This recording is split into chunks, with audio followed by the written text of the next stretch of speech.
তার ওয়াইফ তার জন্য I-130 পূরণও করেছিল। ইতিমধ্যে সে হাজব্যান্ডকে ডিভোর্স না দিয়ে আবার সে এখানে একটা বিয়ে করেছে। এই ক্ষেত্রে আপনার কি পরামর্শ হতে পারে তার জন্য? আমার গ্রিন কার্ডের জন্য ইন্টারভিউ ডেট দিয়েছে। জি, আমি কি আমার অ্যাটর্নিকে সাথে নিয়ে যেতে হবে? আচ্ছা কিনা? এটা এবং আমাকে কি কি ডকুমেন্ট নিয়ে সাথে যেতে হবে এবং আমাকে কি কি প্রশ্ন করতে পারে? আমেরিকার আইন অনুসারে এক বউকে ডিভোর্স না দিয়ে, তার তো ডিভোর্স দেয়নি তার হাজব্যান্ডকে, আর একটা এখানে বিয়ে করছে, তো ক্রাইম, তো এটা ফেডারেল ক্রাইম হয়ে গেছে না? ওনার কাছে যদি প্রুফ থাকে যে এটা গুড ফেথ ম্যারেজ ছিল, ওনার চাইল্ড আছে, ওনার ওয়াইফের সাথে ওনার যে রিলেশনশিপ সেটা যদি আমরা স্টাবলিশ করতে পারি এবং উনি অ্যাবিউজ হয়েছেন সেটাও আমাদেরকে স্টাবলিশ করতে হবে। ভদ্রলোক আমেরিকায় বাংলাদেশে আছে, তার ওয়াইফ আমেরিকান সিটিজেন, তারপরে একটা বাচ্চাও এখানে হয়তো আছে, কিন্তু তার ওয়াইফ তার জন্য I-130 পূরণও করেছিল। ইতিমধ্যে সে হাজব্যান্ডকে ডিভোর্স না দিয়ে আবার সে এখানে একটা বিয়ে করেছে। এই ক্ষেত্রে আপনার কি পরামর্শ হতে পারে তার জন্যে? উনি আমরা দুইভাবে ওনাকে সাহায্য করতে পারি। একটা হচ্ছে যে ওনাকে ইউএস এমবাসি থেকে ওনার কাছে যদি প্রুফ থাকে যে এটা গুড ফেথ ম্যারেজ ছিল, ওনার চাইল্ড আছে, ওনার ওয়াইফের সাথে ওনার যে রিলেশনশিপ সেটা যদি আমরা স্টাবলিশ করতে পারি এবং উনি অ্যাবিউজ হয়েছেন সেটাও আমাদেরকে স্টাবলিশ করতে হবে। তাহলে এটা আমরা দুইভাবে, একভাবে আমরা ইউএস এমবাসি থেকে ভিসা নিয়ে ওনাকে এখানে এসে ভাওয়া করতে পারি, অথবা আমরা ওখান থেকে ভাওয়া করে ওনাকে ভাওয়াটা অ্যাপ্রুভ হওয়ার পরে ওনার কাউন্সিলের প্রসেসিং করে ওনাকে এখানে নিয়ে আসতে পারে।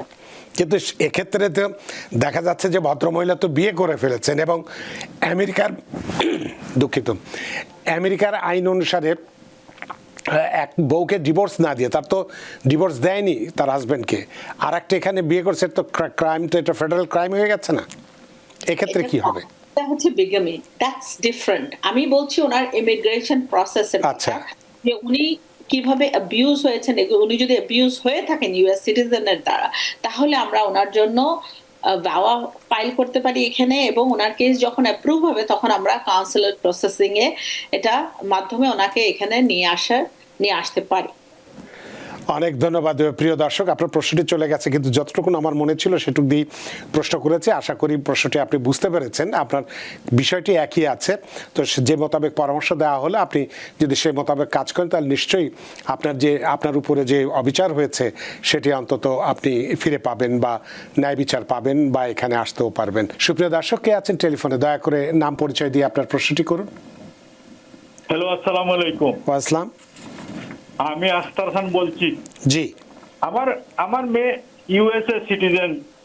জি, আমি বিজনেস ভিসায় এসে জি, অ্যাটর্নির মাধ্যমে জি, অ্যাডজাস্টমেন্ট স্ট্যাটাসের জন্য অ্যাপ্লাই করেছি।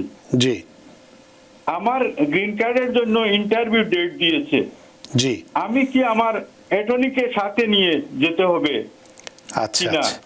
এটা এবং আমাকে কি কি ডকুমেন্ট নিয়ে সাথে যেতে হবে এবং আমাকে কি কি প্রশ্ন করতে পারে? অনেক ধন্যবাদ জনাব আফসার খান আপনার প্রশ্নের জন্য। অ্যাটর্নি ইরশাদ সামি, আপনাকে আপনার ডকুমেন্টগুলো নিয়ে যেতে হবে যেটাতে আপনার মেয়ের রিলেশনশিপটা স্টাবলিশ করে, এবং আপনাকে যারা স্পন্সর দিয়েছে তাদের, যেমন আপনার মেয়ে আপনাকে যদি স্পন্সর দিয়ে থাকে পুরোটা, তাহলে ওনার অরিজিনাল ডকুমেন্ট ইনফরমেশনগুলো, যেমন সিটিজেনশিপ সার্টিফিকেট, ওনার আইডি, আপনার পাসপোর্ট, আপনার আইডি, আপনার মেয়ের অরিজিনাল বার্থ সার্টিফিকেট, আপনার ওয়াইফের ম্যারেজ সার্টিফিকেট, এই জিনিসগুলো যেটাতে প্রমাণিত হয় যে এটা আপনার মেয়ে, আপনার মেয়ের রিলেশনশিপ, এবং আপনি ছবির অ্যালবাম থাকলে সেটাও আপনি সাথে নিতে পারেন। এবং যারা আপনাকে যদি আপনার মেয়ের কোনো জয়েন্ট স্পন্সর নিয়ে থাকে, তাহলে জয়েন্ট স্পন্সরের ইনফরমেশনগুলো আপনার জানতে হবে। জয়েন্ট স্পন্সরের সাথে আপনার সম্পর্ক, জয়েন্ট স্পন্সরের ফ্যামিলি, ওরা জিজ্ঞেস করতে পারে আপনার কি সম্পর্ক এবং উনি কি কাজ করেন, ওনার কয়টা বাচ্চা আছে, ওনার সম্বন্ধেও আপনাকে জিজ্ঞেস করতে পারে। নট নেসেসারিলি যে সবাইকে সব প্রশ্নই করে, কিন্তু কোনো সময় কোনো অফিসার এগুলো জিজ্ঞেস করে থাকেন। তো এগুলো আপনাকে জেনে যেতে হবে। এবং আপনার আরেকটা প্রশ্ন, শেষের প্রশ্নটা আমার খেয়াল নাই। শেষে প্রশ্ন করেছিলেন যে যেহেতু উনি ভিজিট ভিসা নিয়ে আসছিলেন এবং উনি স্ট্যাটাস অ্যাডজাস্টমেন্ট অফ স্ট্যাটাসের মাধ্যমে তার ইন্টারভিউ ডেট পড়েছে, অ্যাটর্নির সাথে নিয়ে যাবে কিনা? জি, অবশ্যই আপনি অ্যাটর্নি এই মুহূর্তে আপনারা যে কোনো বেনিফিটের জন্য যান, ইউএসসিআইএস এর কাছে যান, কোর্টে যান, প্লিজ অ্যাটর্নিকে সাথে নিয়ে যান, যে যিনি এই ধরনের কাজ করেন। Take it. তাহলে নিশ্চয়ই বুঝতে পারছেন আফসার খান, আপনার দুটো প্রশ্ন ছিল, অ্যাটর্নির সাথে নিয়ে যাওয়া এবং কি কি ডকুমেন্টস আপনি নিয়ে যাবেন, কি প্রশ্ন করতে পারে, সবগুলোর উত্তর দিয়েছে। আশা করি সেভাবে প্রস্তুতি নিয়ে যাবেন, ইনশাল্লাহ কামিয়াব হবেন। আপনার প্রশ্নের জন্য ধন্যবাদ। সুপ্রিয় দর্শক, কে আছেন টেলিফোনে? দয়া করে যেটা হচ্ছে যে অনেক সময় দেখা যায় ভিজিট ভিসার ক্ষেত্রে আমরা এক ধরনের ইনফরমেশন দিই, আবার এখানে এসে যেন ইনফরমেশন গুলো ওখানে DS 160 তে যা দিয়েছেন এখানেও ইনফরমেশন গুলো যেন কোইনসাইড করে, যেমন মানে অসামঞ্জস্য হয় এরকম কোনো ইনফরমেশন যেন না যায়, কারণ ওরা DS 160টা কপি তারা নিয়ে আসতে পারে এবং নিয়ে আসে বেশিরভাগ ক্ষেত্রে। অনেক ধন্যবাদ আফসার খান আপনার প্রশ্নের জন্য। সুপ্রিয় দর্শক, কে আছেন টেলিফোনে? দয়া করে নাম পরিচয় বলে আপনার প্রশ্নটি করুন। হ্যালো, আসসালামু আলাইকুম। ওয়ালাইকুম আসসালাম। আমি খায়রুল আলম, আমি ক্যানাডা থেকে বলছি। আমার অ্যাটর্নি সাহেবের কাছে একটা কোশ্চেন, সেটা হচ্ছে আমি আমার ফ্যামিলি এবং বাচ্চার জন্য 2021 মার্চে অ্যাপ্লাই করি অ্যাপ্লিকেশনটা, ডিকিউটা 2023 ডিসেম্বরে হয়। তো আমি অনেক দিন ওয়েট করছি, ওদের কোনো ইন্টারভিউ পাইনি, এক্সপেডিট করছি, তাও হয়নি। আপনার স্ট্যাটাস কি? আপনার স্ট্যাটাস কি? সিটিজেন, আমি রিসেন্টলি সিটিজেন হয়েছে। আর এখন আমি আমার বেবির জন্য আবার I-30টা অ্যাপ্লাই করছি।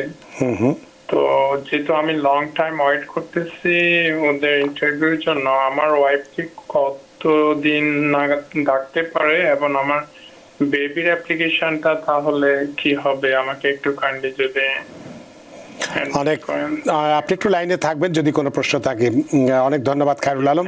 অ্যাটর্নি ইরশাদ সামি। ভাইয়া, উনি গ্রিন কার্ড ছিলেন যখন অ্যাপ্লাই করেছেন, কার্ডের অ্যাপ্লিকেশন গুলো লঙ্গার টাইম নেয়। আরেকটা জিনিস হচ্ছে হয়তো ওনার ওয়াইফ এখন ওয়েট করছেন ইন্টারভিউ ডেটের জন্য। হ্যাঁ, ডিকিউ হয়েছে 2023 ডিসেম্বরে। হ্যাঁ, রিসেন্টলি উনি ওনার বাচ্চার জন্য অ্যাপ্লাই করেছেন। তো বাচ্চার যে অ্যাপ্লিকেশন আপনি করেছেন তাদেরকে আপনি জানিয়ে দিতে পারেন, একটা রিকোয়েস্ট করতে পারেন যে যেহেতু আপনার ওয়াইফের জন্য আপনি আগে অ্যাপ্লাই করেছেন, ডিকিউ হয়ে গেছে এবং ওয়েট করছে ইন্টারভিউর জন্য, ওরা যেন আপনার বাচ্চার অ্যাপ্লিকেশনটা এক্সপার্ডাইট করে দেয়। এবং অনেক ক্ষেত্রে আমরা যখন করি এটা তারা এক্সপার্ডাইট করে দেয় যাতে বাচ্চা আর মা একসাথে আসতে পারে। নিউ ইয়র্ক থেকে সম্প্রচারিত TVN 24 টেলিভিশন বিশ্বজুড়ে বাঙালির কণ্ঠস্বর।